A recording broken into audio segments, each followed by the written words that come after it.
Good morning. Welcome to Carver Morning News. I am Liberty Brown. And I am William Ian Dalen. Today is Tuesday, February 2020. It's 2020. 2020. Today is the 400th day of school. 114th. 114. God. It's okay.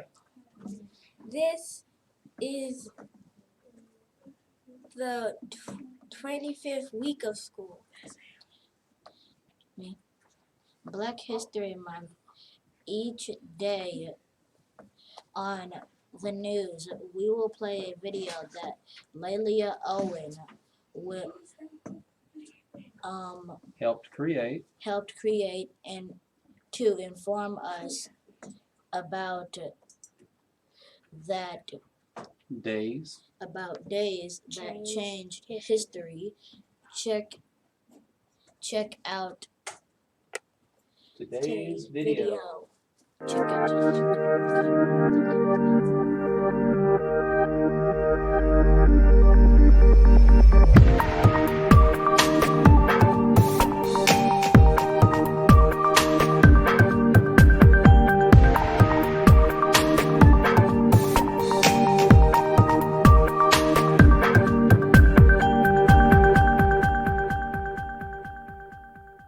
Day 18, September 25th, 1957. Little Rock 9 attend classes in Little Rock's Central High School under the protection of the U.S. Army's 101st Airborne Division. Day 1. 9 fresh faces, wide-eyed and black, tried to enter Central High, but National Guards kept them back. One was separated, wearing dark sunglasses, hiding tears of fear as white faces harassed her. Bayonets greeted them and turned them away as a chant rang out from the chaos to say, 2468, we don't want to integrate! 2468, we don't want to integrate! Day 2. 2 weeks later, no guards, just a crowd, about 1,000 strong, stood hostile and loud.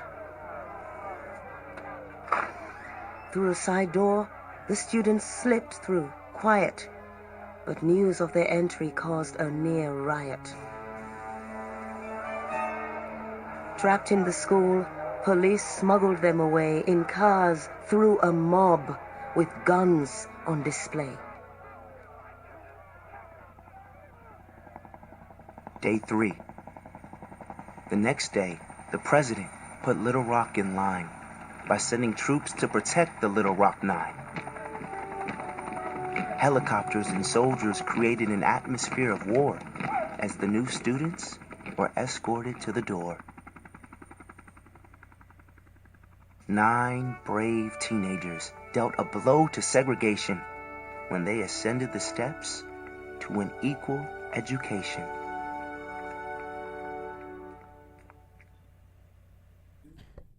When it was learned that 9 black students would attempt to enter segregated Central High in Little Rock, Arkansas, the governor ordered the National Guard to keep them out.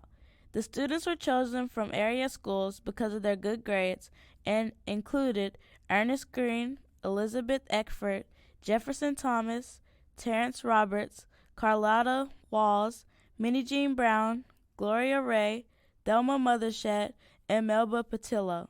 Rather than be forced to integrate, the governor closed all schools the following year. The local newspaper, the Arkansas Gazette at that time, indicated that the Brown decision was going to change the face of the South forever. I remember those words.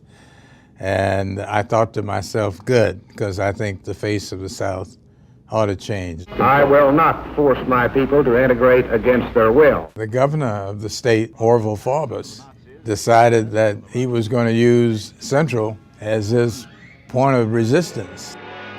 None of us of the 9 anticipated that the resistance would be as strong as it was. The night before we were to go to school, the governor called out the Arkansas National Guard, unbeknownst to us. And when we appeared at Central the first day, the National Guard was there to bar our entrance and let white students go into the school. What it was like, it was rejection that I had never experienced like that. It seemed to me that if they were going to all of this trouble to keep me out, there was something bigger than my simply going to class. Only when we got home from school that day did we realize what an ordeal, personal ordeal, Elizabeth had gone through, and that she certainly faced more of the mob directly. I always applaud the fact that she was able to keep both her composure and try to figure out how to get out of that. We started school on the 25th of September. President Eisenhower sends 500 troops of the 101st Airborne Division of the United States Army. It was a terrific feeling that President of the United States would send troops to escort us into school.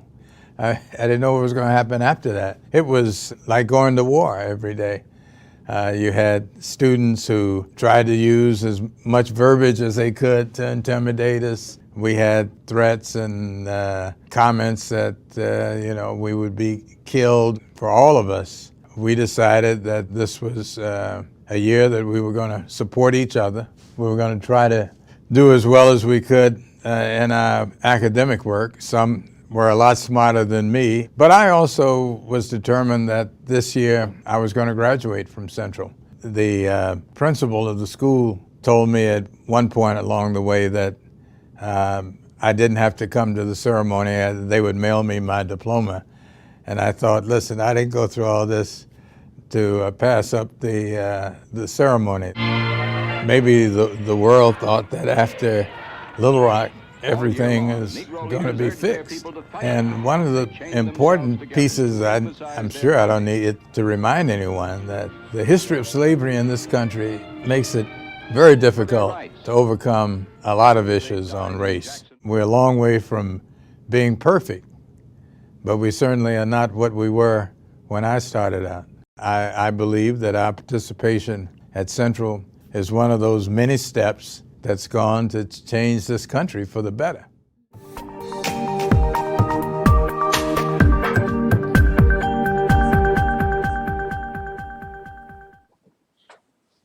Miss Wellington has created daily quizzes questions about famous African Americans. That you will have to answer. Write your answer only with your name on a piece of paper and turn your answer into the box in the library. Okay. And we will pick a winner each day. The answer to yesterday's question is Jen Matzlinger. Let's pick a winner from pre-K through 2nd grade and third through 5th. All right, here's pre-K through 2nd grade. Let's see who's going to win. All right, go for it. William?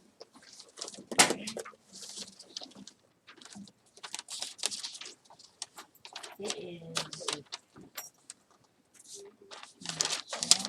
Let's see.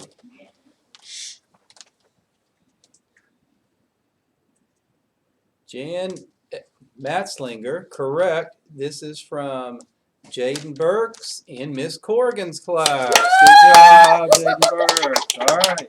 That's 2 times he's won now. Okay, Wow. Next, 3 through 5.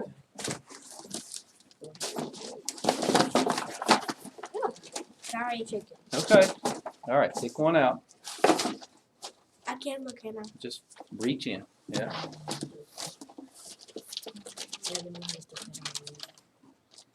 Miss Jan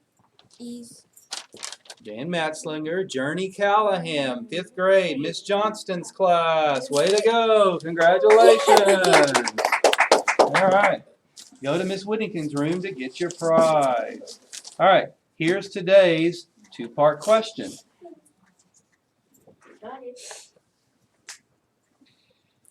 Today's two-part.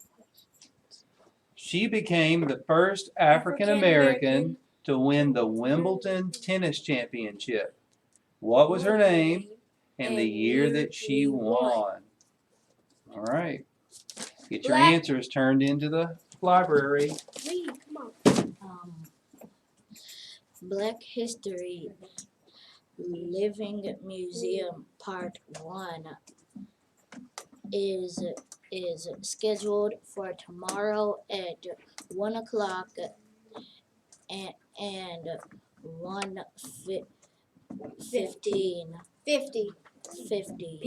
p.m. Black History Month lives living Museum Part 2 Part 2 is now scheduled for Friday, February the 28th at 1:15 through 1:50.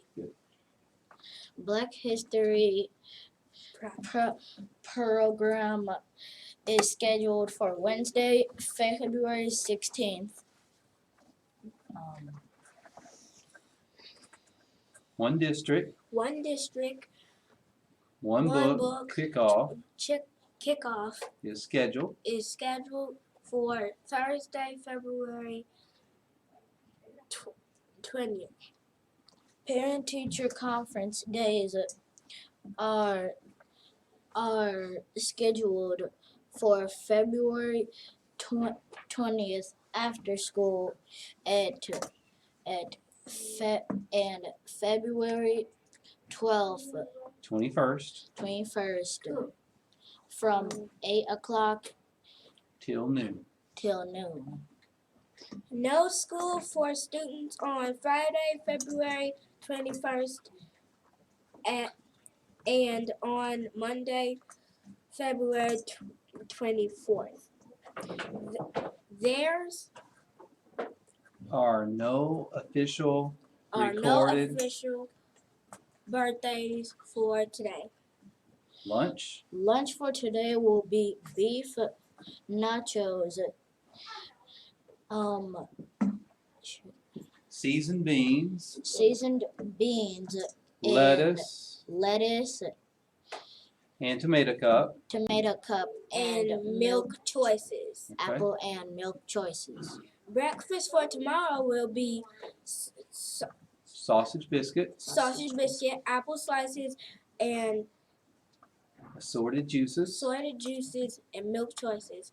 Please pause for a moment of silence.